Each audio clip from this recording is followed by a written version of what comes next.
Assalamualaikum warahmatullahi wabarakatuh. Selamat pagi, siang, sore, ataupun malam bagi seluruh pemirsa podcast Bincang Muhammadiyah.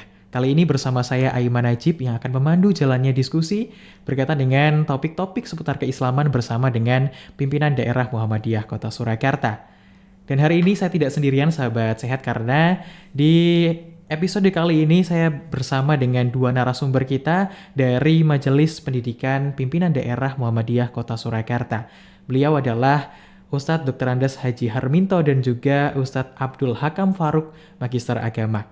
Assalamualaikum Ustadz. Waalaikumsalam warahmatullahi wabarakatuh.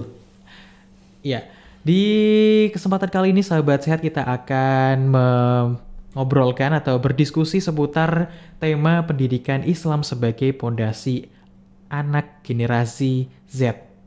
Ya, mungkin kita bertanya-tanya, generasi Z adalah generasi yang lahir di tahun antara 1997 hingga tahun 2012 begitu. Nah, mungkin sebagai pertanyaan pembuka ini Ustadz.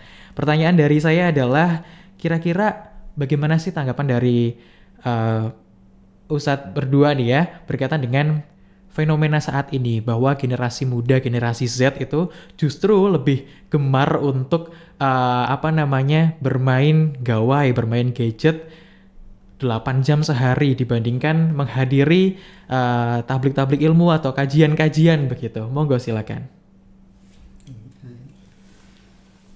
Jadi satu tema atau maudhu yang menarik ya tentang arus utama terkait dengan eksistensi generasi Z ini. Utamanya kalau kita coba korelasikan dengan daya tarik mereka, respon mereka, motivasi mereka terkait dengan ranah pendidikan. Ya. Jadi memang ini satu era ya, dan kita tidak bisa menghindar satu keniscayaan.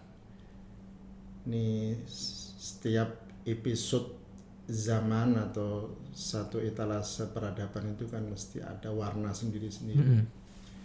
Dan saya kira masing-masing punya plus minus ya. Artinya begini, bahwa teropong arus informasi teknologi yang sudah sedemikian luar biasa masif itu sejatinya kalau mau ditangkap dari sisi positifnya itu juga sangat luar biasa. Iya, betul. Jadi ada akselerasi informasi yang sedemikian besar yang cukup mengefektifkan waktu, baik dari sisi sebagai pembelajar ataupun yang lain gitu ya. Cuman keresahan kita ini, generasi kita ini terbelenggunya pada persoalan-persoalan yang belum efektif. Jadi mereka menggunakan gadget itu masih sekedar untuk berimprovisasi menuruti keinginan-keinginan masa mudanya yang masih sangat labil itu. Jadi orang tua pun saya kira dalam konteks ini kewalahan mengawal itu. Padahal kalau kita coba secara objektif kita bedah sisi-sisi manfaat teknologi informasi itu luar biasa. Dulu saya ketika di pesantren itu saya masih tahu persis karena saya sering mendampingi Pak Kiai ya dalam konteks ketika diundang ke satu majelis, apalagi kalau perusahaan-perusahaan yang kaitannya dengan brainstorming keilmuan. Itu mereka suka membawa kitab itu, beli-beli itu dengan becak waktu itu. Tapi sekarang kan cukup sekeping ya, bahkan hanya sekedar software. Betul. Ini kan salah satu kemajuan yang sangat membantu. Tapi lagi-lagi jangan terhipnotis, karena kalau kita berpikir secara kritikal, mereka justru ternina-bobokkan. Betul. Apa yang saya sebut dengan ternina-bobokkan itu, mereka mungkin ketika ditanya tentang persoalan-persoalan, tentang problem-problem mereka, entah itu tentang juga saintis ya keilmuan yang sedang mereka hadapi, cepat sekali mereka, karena kan tinggal browsing kan. Betul. Tetapi by proses keilmuan yang ditata kelolanya atau melalui rute seperti itu menurut saya juga kelemahannya nggak kecil. Satu di antaranya mereka tidak melalui etalase terstruktur yang betul-betul dilewati utuh. Jadi harusnya A, B, C, D, E, F, G sampai Z. Nggak disebut generasi Z ya. Betul. Itu banyak yang terlampaui gitu. Banyak yang kemudian sekedar lewat, tetapi apa isinya? Misalnya saya kasih contoh buku saja. Mereka mungkin bisa meminjam bahasanya ilmuwan A, ilmuwan B, tapi ketika ditanya bukunya warnanya apa, diterbitkan oleh penerbit apa, siapa pengarangnya, tahun berapa, diambil dari halaman berapa, mereka sudah kedodoran gitu. Betul. Jadi ini problem ya di depan kita. Tapi memang kita tidak bisa menghindar. Hanya ada strategi taktik yang perlu kita coba kedepankan. Jadi proses-proses pendampingan menurut saya itu satu hal yang maha penting. Tapi kan kita terkoyak di situ. Orang tua pun juga merasa sudah hampir dengan cara apa bahasa mereka. Sampai ya mohon maaf, tren terkini orang menyekolahkan anak di dunia pesantren itu, kalau dulu kan tujuannya supaya anakku nanti menjadi seorang faqih gitu, menjadi seorang alim gitu. Sekarang sederhana loh tujuannya, supaya tidak terbelenggu dengan gadget gitu. Coba bayangkan kan, akan ada sesuatu yang perubahan yang sangat fundamental ya dalam persoalan bagaimana orang tua, visi misi dan seterusnya terkait dengan arahannya anak ke depan. Tapi kita bisa maklumi ya, mungkin itu sebagai satu bentuk recovery dalam konteks mental orang tua ini juga sudah sangat berat di situ, menyanggah persoalan-persoalan tentang gaya hidup, lifestyle begitu ya. Lifestyle mereka ya, generasi Z ini. Ya, sebenarnya terlebih lagi ketika permasalahan ini terlihat sangat jelas ketika kita menghadapi pandemi COVID begitu ya Ustadz ya. Saat itu segala hal, segala lini masa kehidupan harus bertransformasi secara cepat begitu ya, dari yang awalnya konvensional akhirnya berubah serba digital. Itu justru apakah bisa akhirnya memperparah keadaan atau bagaimana Ustadz?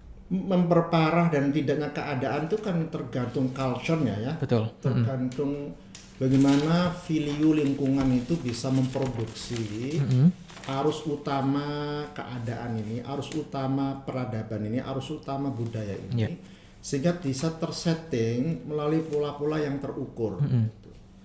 Jadi kita tidak bisa kemudian menyalahkan kemajuan ini, tidak bisa kemudian membuat alibi-alibi yang sifatnya berpikir parsial.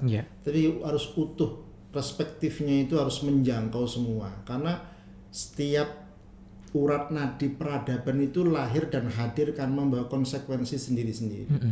Dan menurut saya tidak sedikit juga yang mereka secara by proses itu dimatangkan oleh proses-proses ini. Buktinya saya merasakan betapa bahagianya ya ketika dulu mungkin ya prosesnya orang mencari literasi itu ya memang sesuai dengan jerih payahnya segala sesuatunya itu.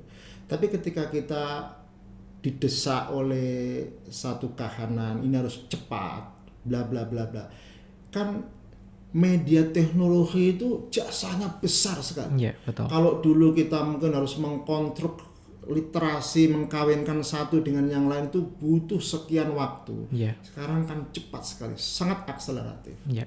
Hanya yaitu by prosesnya, fondasi awalnya itu harus mapan dulu, sehingga tidak ada istilahnya ilmuwan karbitan. Tidak ada istilahnya ilmuwan-ilmuwan yang matang di luar, tapi matang lahir batin. Itu kan yang menentukan tuh proses. Dan teknologi kan hanya sebagai instrumen ya, harus difahami.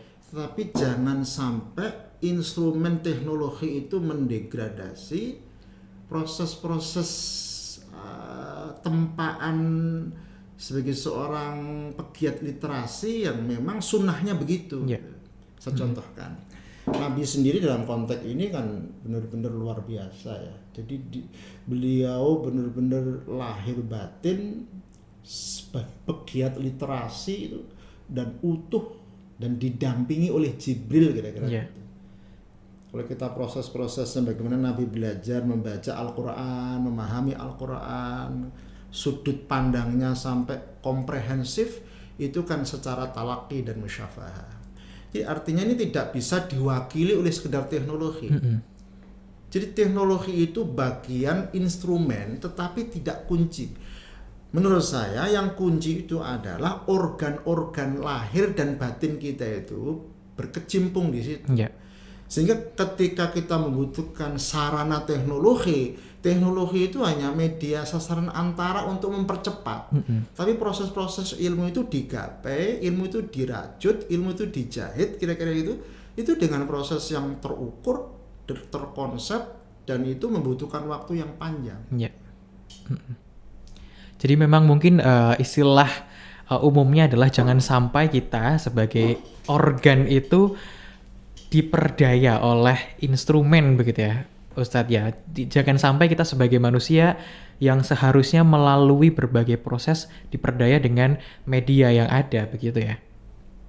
Betul, jadi makanya coba lihat saya teropongnya saya coba kembalikan kepada basic ilmu ya. Epicentrum keilmuan. Epicentrum ilmu itu di mana tuh? Di Al-Qur'an kan begitu. Coba kita lihat proses-proses turunnya Al-Quran. Sebenarnya kan pembelajaran luar biasa. Al-Quran turun tidak serta-merta. Tapi Al-Quran itu seperti menerjemahkan semua. Jadi aspek-aspek itu semua terajut di situ. Maka timingnya 22 tahun, 2 bulan, 22 hari itu tidak angka biasa. Tapi angka peradaban. Dan ini sudah pernah diteliti oleh Profesor Harvard University. Jadi Profesor Harvard University itu meneliti karena dia penasaran kenapa Al-Quran kok turun menggunakan angka 22 tahun, 2 bulan, 22 hari.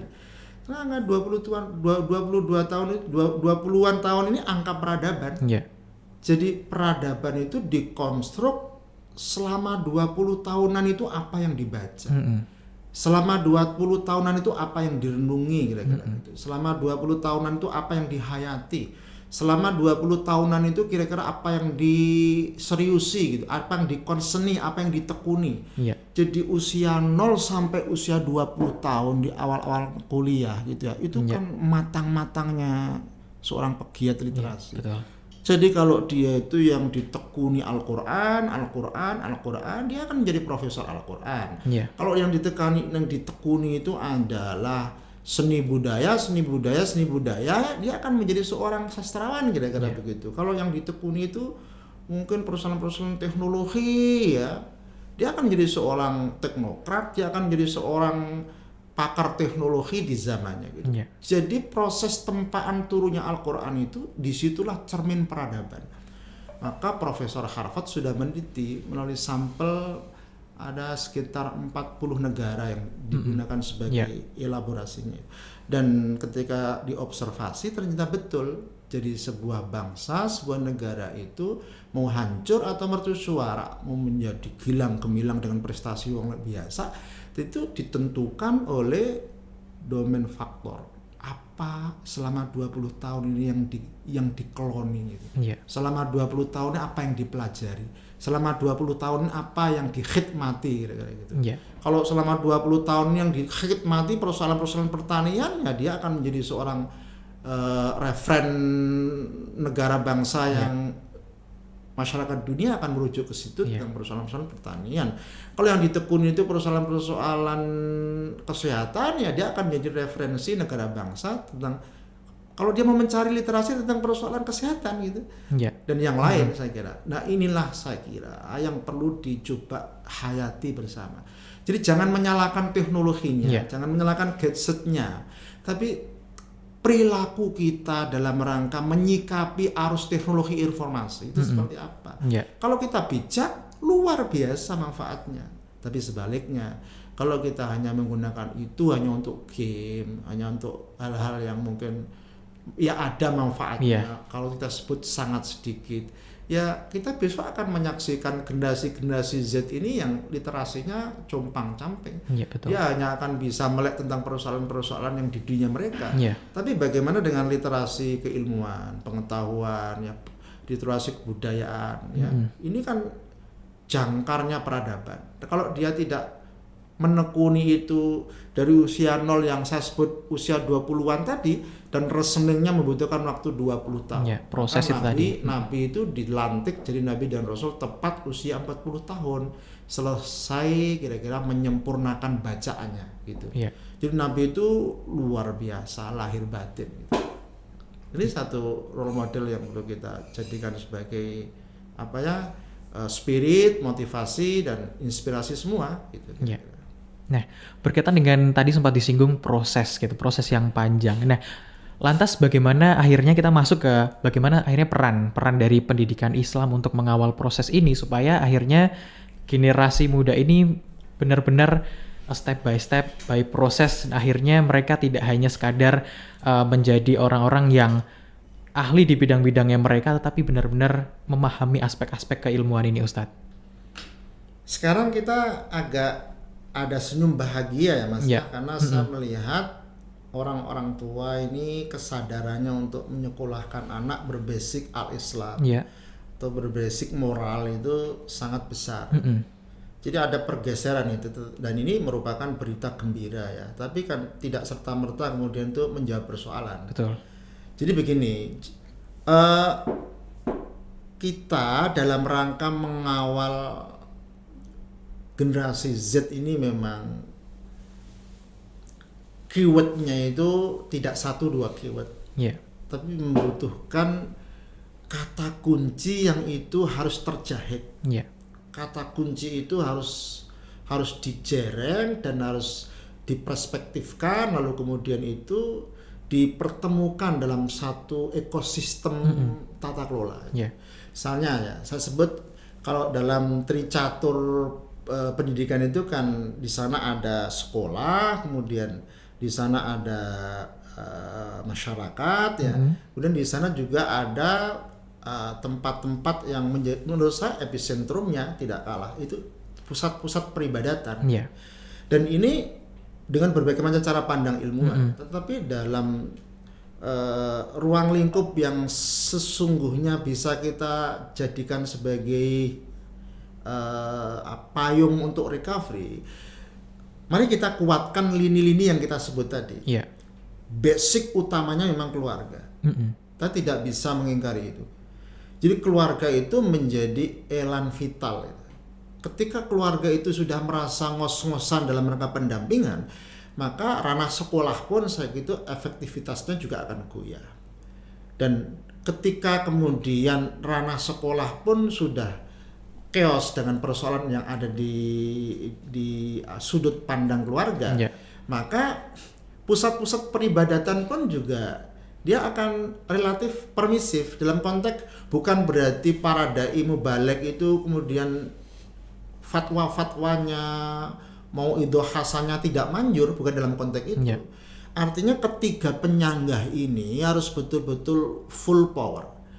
Nah itu kan basically-nya kan dimulai dari ranah keluarga itu. Betul. Maka kalau Anda coba cermati, Surah Ali Imran itu memberi satu perspektif utuh ya tentang pendidikan keluarga. Makanya kan namanya sampai Ali Imran, itu namanya keluarga Ali Imran.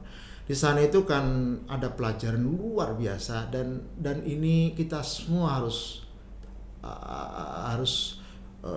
mencari lebih tahu kira-kira bagaimana ketika keluarga Imran ini mendidik putrinya Maryam itu kan skalanya kan antara rumah dan masjid Baitul Maqdis itu kan tidak ada jarak itu.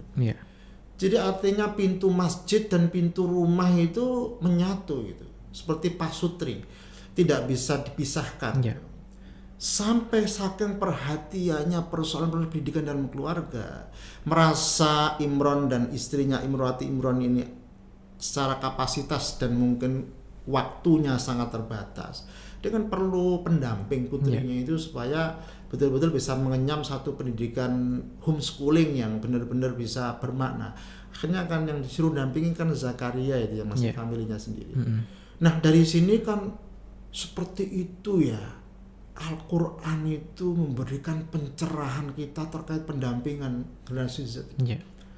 Jadi ada goodwill yang sedemikian serius gitu loh. Kita tidak bisa bayangkan kalau andil orang tua kemudian terkoyak itu. Dan artinya kan ini saling mengunci ya, dari pintu rumah ke pintu masjid itu. Lalu ini kemudian bekal yang luar biasa dalam rangka nanti untuk menapaki hidup yang lebih luas dalam skala masyarakat. Iya. Nah saya kira itu.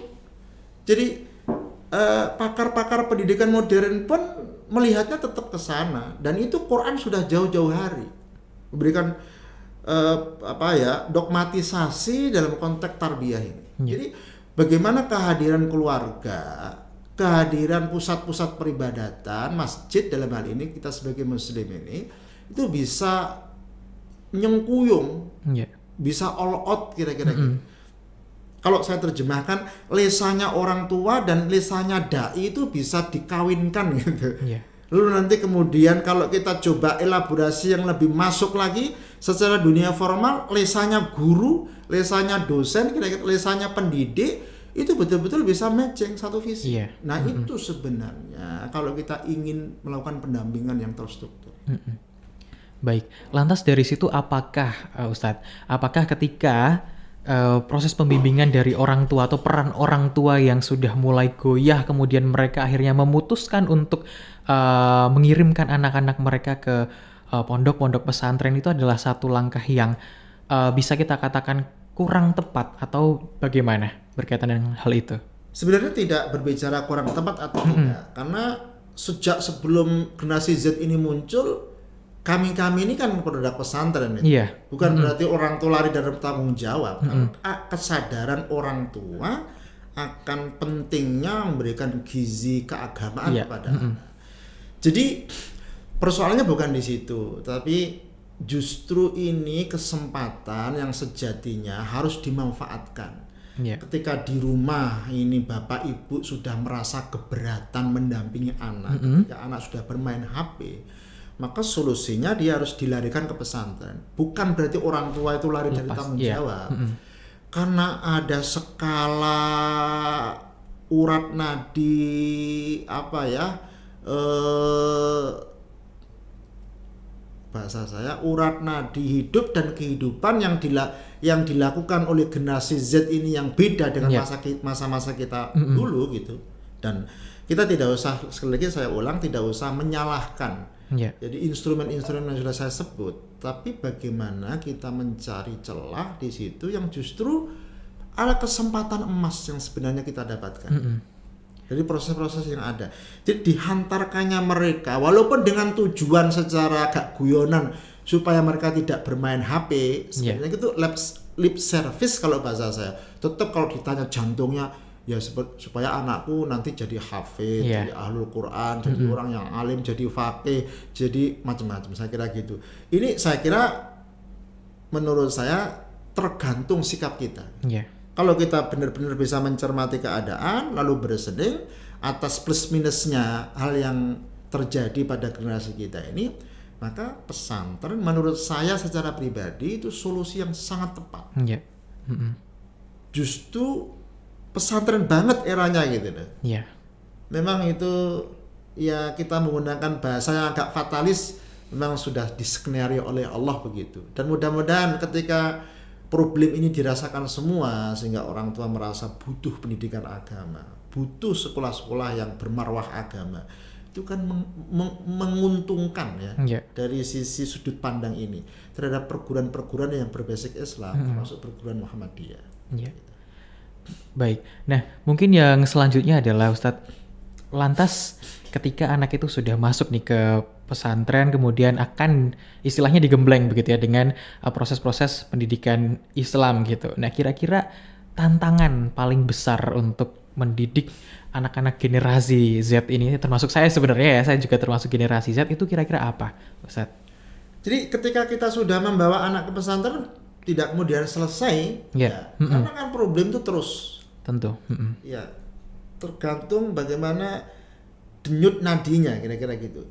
Nah, persoalan kemudian yang kita pikirkan adalah bagaimana kita bisa mengontrol anak ini ketika proses-proses pembelajaran itu berlangsung.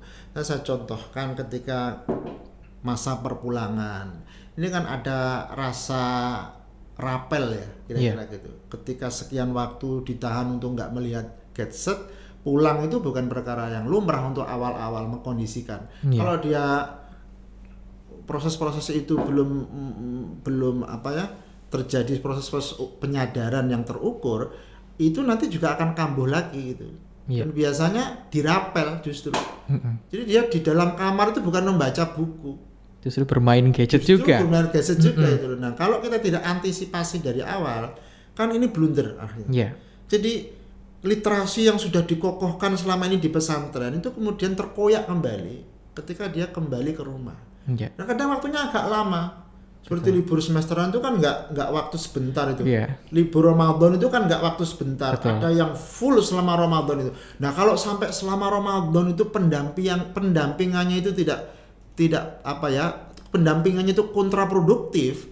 Nah, maka kan saya sebut kontraproduktif itu orang tua lengah, bukan orang tua gimana-gimana. Disebut kontraproduktif ini orang tua lengah, orang tua sudah tidak berdaya. Nah, maka ini saya kira cost-nya juga nanti akan kilan kelindan. Gitu.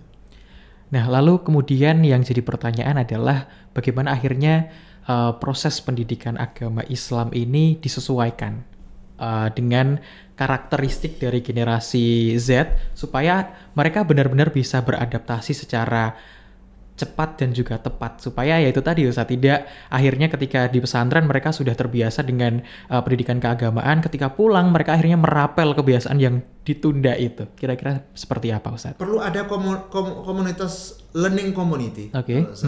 Salah satu solusi di antara sekian solusi.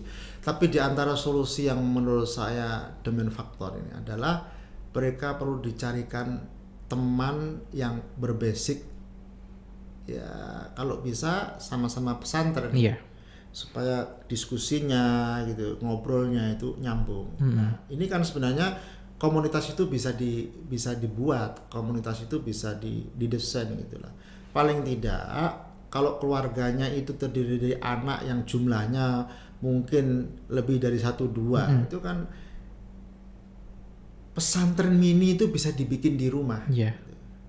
Selama ini kan pikiran kita kan pesantren dalam konteks formal ya. Tapi pesantren keluarga itu yang diinisiasi dari pendidikan keluarga, yang menurut saya sebagai guru utamanya adalah seorang ibu dan mungkin manajernya itu adalah bapak. Karena ketika kehadiran ibu yang dia terus bersama putranya dari usia 0 sampai kemudian tidak pernah lekang kan itu bahasanya. Itu bisa menghadirkan sosok-sosok perempuan yang betul-betul qualified. Maka ya mohon maaf, di kisahnya surah Ali Imran itu kan nama Imran sendiri sebagai seorang kepala keluarga kan tidak banyak disebut itu. Jadi banyak yang tidak banyak disebutnya itu bukan karena andilnya tidak besar. Andilnya besar sebagai seorang kepala rumah tangga, tapi proses-proses yang banyak tersut di situ kan imra'atu Imran. Jadi bagaimana kehadiran seorang ibu ini sebagai seorang guru yang pertama dan utama mendampingi anak-anaknya itu coba dihadirkan. Tapi ini kan tidak serta-merta kemudian membalik tangan. Betul. Itu kan jahitannya lama itu kan prosesnya by process becoming itu. Ya, makanya semua harus ditata menurut saya. Jadi segmen lini ini tidak sesederhana ketika kita sudah membina rumah tangga punya sekian anak, tapi kultur keluarga bagaimana itu akan sangat berpengaruh. Ketika kultur keluarga itu kemudian dari awal, dari dia berumah tangga, dari akdun nikah bahasa saya itu sudah benar-benar visinya itu terjahit betul, terkawinkan betul lahir batin, maka dia akan bisa mereproduksi peradaban, mereproduksi etika, mereproduksi budaya, mereproduksi culture begitu yang benar-benar efektif. Tapi kalau itu tidak dipertemukan, itu justru akan menjadi bumerang kadang. Karena tidak sedikit anak itu masa depannya itu terbelenggu dengan keadaan keluarga. Nah, untuk mencapai kondisi ideal tersebut kan tentunya membutuhkan strategi begitu ya Ustadz. Lantas bagaimana strateginya? Strategi efektif untuk menghadapi permasalahan-permasalahan tersebut? Sebenarnya kita kembalikan saja ya kepada Islam telah Ya, memberikan satu fondasi sebenarnya dari awal anak-anak kita coba cerahkan dengan ilmu yang sifatnya basic ya. mm-mm. Qurannya harus mapan itu ya, adabnya harus terukur dulu gitu ya. Ya, Ini kan persoalan yang tidak sekedar kalau berbicara adab itu kan tidak sekedar persoalan taklim ya, tidak sekedar persoalan tarbiyah ya, tapi ya, takdib itu kan jauh lebih lebih mencakup gitu ya, lebih komprehensif gitu ya. lebih komprehensif. Makanya kan adab itu sesuatu yang didesain awal sebelum proses-proses taklim itu berlangsung. Artinya proses-proses kognitif itu diberikan. Ada semacam pencerahan yang sifatnya tingkat fondasi yang menurut saya tidak bisa ditawar. Ya, Dan itu orang tua menjadikan role model yang pertama. Itu.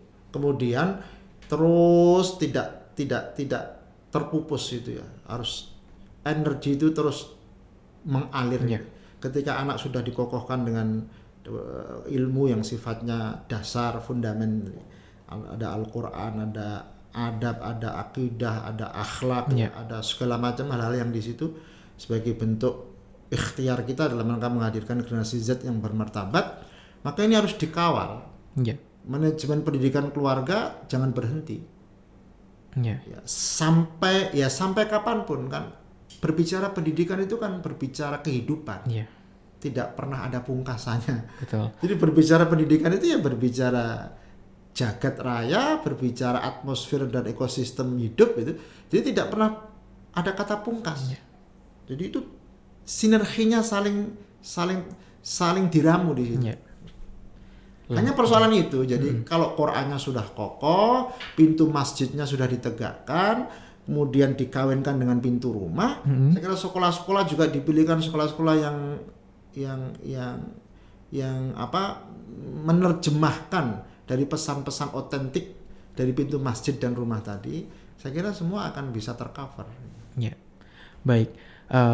Saya juga setuju dengan pendapat tersebut Ustadz. Nah, kemudian yang mungkin jadi hal lain lagi di luar itu adalah bagaimana akhirnya nanti ketika pendidikan Islam itu sudah berjalan, kemudian anak juga sudah terbiasa begitu ya dengan hal tersebut, sudah tertanam dalam dirinya, kemudian akhirnya mereka kan tetap harus terjun ke masyarakat juga. Di masyarakat kita ada banyak sekali pluralitas dan juga diversitas budaya. Nah, kira-kira bagaimana akhirnya nanti pendidikan Islam bisa mengakomodasi hal tersebut?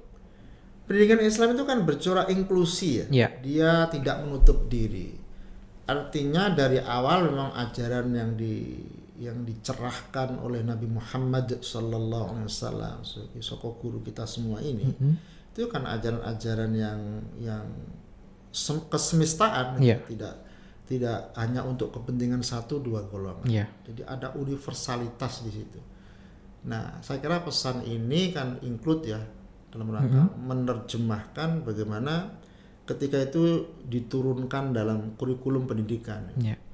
Kurikulum pendidikan harus seiring sejalan, harus bisa menerjemahkan visi utama itu. Dan sampai menghadirkan sosok-sosok yang eksklusif ya. Sosok-sosok yang kurang toleran Yeah. ya. Kita ini kan hidup di masyarakat yang majemuk, plural ya. Diberikan entitas ada di sini, itu pelajaran berharga. Dan Nabi dulu sudah memberikan pelajaran yang cukup kokoh di situ. Bagaimana ketika beliau berhubungan dengan orang Yahudi, Nasrani, Majusi dan seterusnya. Itu kan Nabi memberikan satu contoh keteladanan yang hebat. Walau mungkin akhir-akhir ini banyak orang ketika menerjemahkan visi itu lalu kemudian spionasenya itu terlalu sektarian saya. Sehingga itu kemudian mengganggu proses-proses kehidupan warga bangsa. Padahal kalau di Muhammadiyah sendiri nggak usah diragukan, apalagi Muhammadiyah itu jantungnya di situ. Yeah. Jadi Muhammadiyah itu mengawal betul. Jadi bagaimana cara memperlakukan teman, cara memperlakukan tetangga, cara memperlakukan ya eksponen-eksponen dalam hidup Mm-mm. semuanya bisa didudukkan sesuai dengan fungsinya masing-masing. Dan inilah dalam kerangka semua bisa bertasamuh di situ, sehingga berjiwa besar, berpikir yang sangat mencakup, lalu kemudian berwawasan luas, itu menjadi satu hal yang niscaya dalam konten di kurikulum kita ini. Ya. Hal-hal yang merupakan gizi utama kalau bahasa saya sebagai warga bangsa. Ya. Nah, mungkin selanjutnya pertanyaan saya, kalau itu tadi kan eksternalnya gitu, hasil dari pendidikan. Kemudian kalau secara internal, Ustadz, bagaimana sih sebenarnya apa implikasinya ketika pendidikan Islam ini diaktualisasikan secara holistik di kurikulum pendidikan anak-anak generasi Z ini? Apa nanti yang akan terjadi dampaknya gitu? Sebenarnya kan semua sudah OTW menuju ke sana ya. Ya. Mm-mm. Jadi pendidikan pun tidak merem, artinya kita cukup tanggap itu Ya. dalam konteks zamannya itu. Makanya kurikulum itu kan terus berbenah. Belum lama ini kita bedah kurikulum itu. Baru hari apa kemarin itu Ismubah itu. Itu kan sebenarnya dalam konteks supaya kita ini melek. Ya. Karena ketika kurikulum itu dihadapkan pada sebuah generasi yang notabene berbeda, kan juga harus berbenah. Nah, semuanya itu disesuaikan pada eranya. Saya kira semua sudah ke sana, tidak hanya Muhammadiyah. Ya. Dan ini dirasakan semua, bahkan sekolah-sekolah negeri juga sekarang sudah mulai bersening ya, ketika arus utamanya masyarakat ini kok pilihannya pada pendidikan Islam, pendidikan yang berbau Al-Quran begitu ya, pendidikan yang berbasis tauhid gitu ya. Artinya kan mereka juga mau nggak mau harus menyesuaikan. Betul. Kalau tidak kan juga akan tergilas itu. Ya. Dan kita senang kalau sendi-sendi yang menjadi stakeholder itu menyengkuyung. Saya kira ini merupakan cahaya cerah gitu. Ya. Jadi Muhammadiyah tidak sendiri, tapi Muhammadiyah itu punya partner gitu. Betul. Dalam rangka mensinkronisasi zaman generasi Z ini. Gitu. Ya. Sehingga akhirnya semua lini di kehidupan, semua lembaga gitu akhirnya bersama-sama untuk ini ya, Ustaz. Bersama-sama. Dan dalam hal ini Muhammadiyah itu selalu menjadi lokomotifnya. Ya. Saya sebut. Negeri ini kalau tidak dibantu Muhammadiyah kan masih banyak yang buta huruf. Betul. Ya, buta huruf itu jangan dimaknai letter luck, tapi ini bahasa majazi ya, bahasa kiasan. Ya, metafor gitu ya. Bisa betul juga terjadi. Faktualnya kan masih banyak warga bangsa ini yang melek tetapi hanya sekedar bisa membaca huruf. Tapi merenungi huruf, beriqra terhadap huruf itu kan belum. Mungkin kita saja kan mungkin masih iqra itu kan maknanya mencakup gitu ya. Jadi iqra itu sejatinya kan makna otentiknya itu menghimpun. Jadi bukan sekedar menghimpun membaca textbook, tapi membaca konteks, membaca keadaan, membaca lingkungan, membaca kesempatan, membaca keadaan, membaca masa depan. Itu ada dalam bingkai Iqra. Maka urat nadi pendidikan itu berangkat dari situ. Nah, itulah lafadz yang pertama turun. Makanya tadi kan mau mercusuar, mau jatuh, mau mungkin bunuh diri peradaban gitu. Jauh mana kira-kira selama 20 tahunan ini kira-kira apa yang dikeloni, apa yang dibaca, apa yang diikroi. Tapi ikro jangan diartikan hanya sekedar membaca secara tekstual.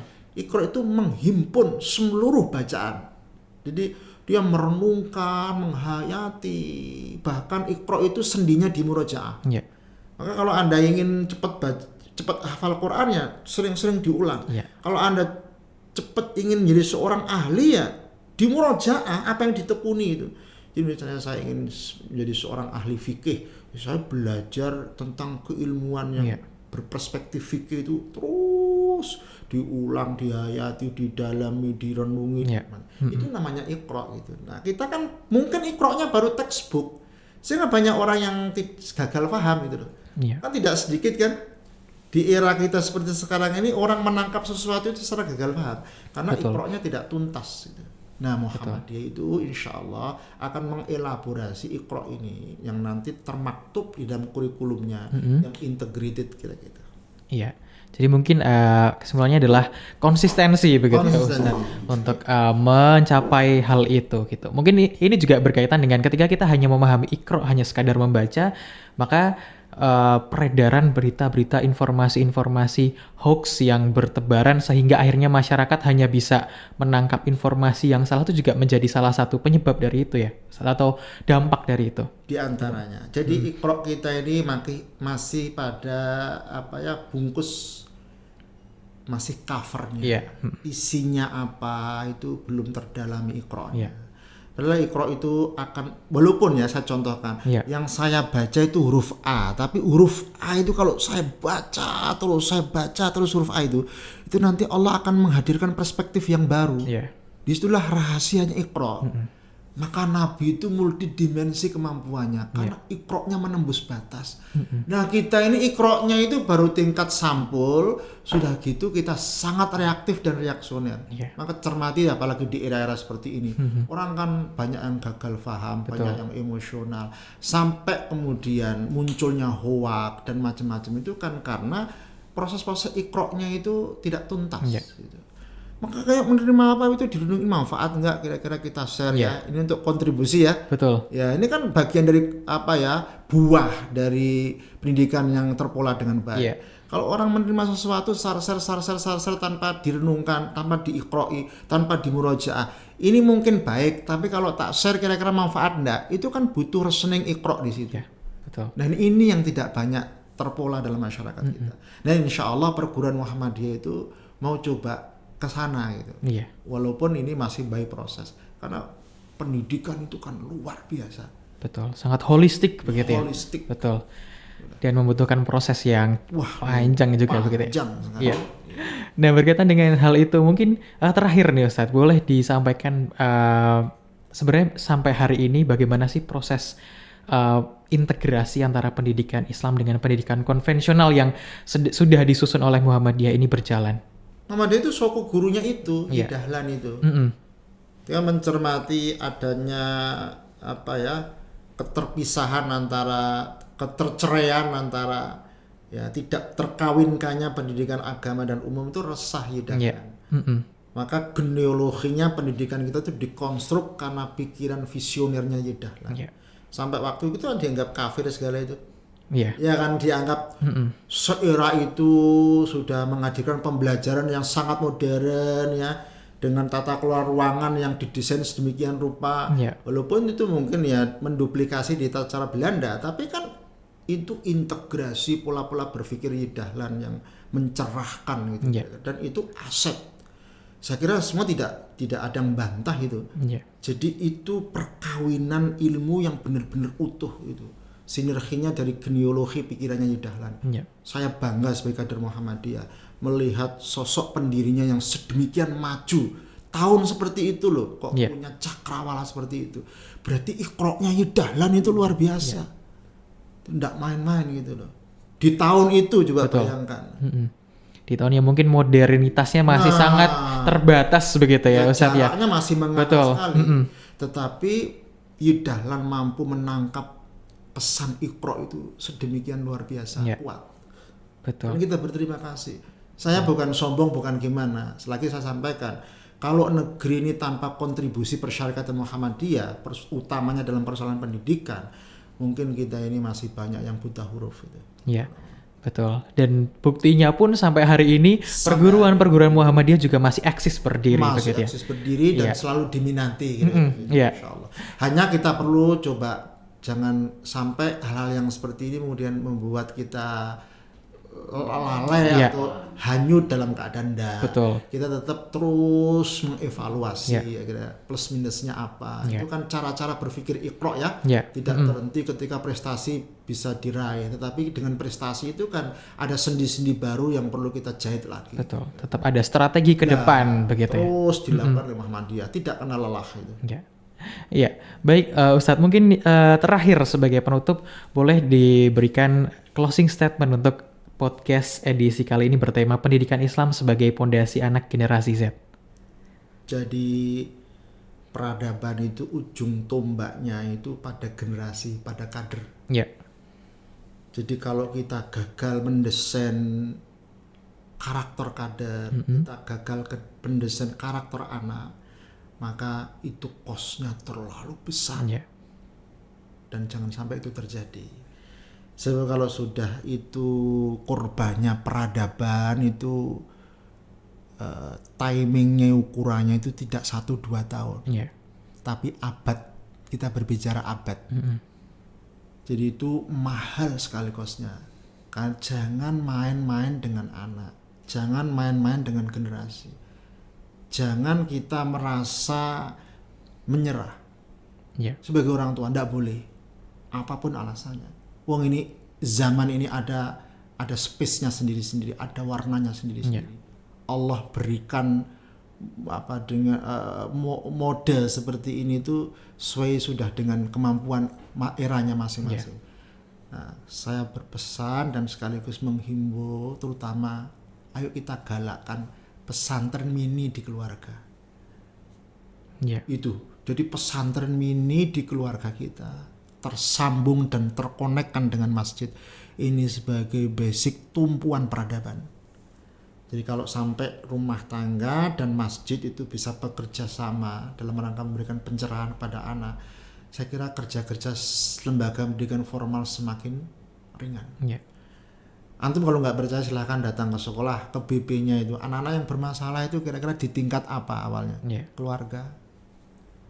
Kalau orang tua sudah tidak bisa memberikan harmonisasi hidup ya pada anak-anaknya, maka ini menjadi langkah awal terkoyaknya karakter-karakter kader atau generasi kita. Ini kesempatan tidak datang 2 kali.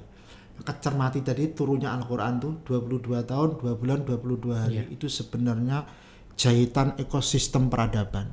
Jadi kalau selama 20 tahun itu yang dipelajari Al-Quran itu ya, saya kira sebagai bahasa-bahasa yang mudah dipahami, maka anak-anak kita besok itu akan menjadi seorang ahli. Nah, reasoningnya 20 tahun ke depan dia akan menjadi seorang profesor kira-kira. Maka Nabi dilantik tepat usia 40 tahun, selesai menyempurnakan Iqra-nya itu, bacaannya itu. Nah, ini sangat ilmiah, sangat akademik, karena universitas yang bergengsi di jagat ini, Harvard University, itu profesornya pernah meneliti khusus tentang etalase Quran itu turun menggunakan digit angka 22 tahun 2 bulan 22 hari. Angka 20-an tahun itu untuk menjahit peradaban, menjahit ekosistem karakter dan akhlak. Dan saya kira kesempatan itu nggak datang 2 kali. Kalau sampai itu salah jahit, ya sudah, remuklah peradaban kita. Hancur begitu ya. Nah, itu kira-kira. Iya. Baik, terima kasih Ustadz Dr. Randes Haji Harminto dan juga Ustadz Abdul Hakam juga termasuk gitu ya. Saya tentunya berterima kasih kepada kedua narasumber kita yang hadir pada hari ini, Ustadz Abdul Hakam Faruk MAG dan juga yang mendampingi pada hari ini Ustadz Dr. Randes Haji Harminto. Nah itu tadi pemirsa obrolan kita di podcast Bincang Muhammadiyah edisi kali ini bersama dengan 2 narasumber kita dari Majelis Pendidikan Pimpinan Daerah Muhammadiyah Kota Surakarta. Dan pemirsa, jika Anda menyukai program podcast kami, Anda bisa like video ini dan juga bisa membagikannya kepada rekan-rekan Anda. Dan tentunya jangan lupa untuk mengikuti subscribe channel kami di Radio Mentari FM. Dan untuk mendapatkan kajian-kajian serta ilmu lainnya yang insya Allah bermanfaat dari narasumber-narasumber keren kita lainnya. Saatnya saya Aiman Najib undur diri, sahabat sehat. Sampai bertemu di podcast Bincang Muhammadiyah episode selanjutnya. Akhir kata, wassalamualaikum warahmatullahi wabarakatuh.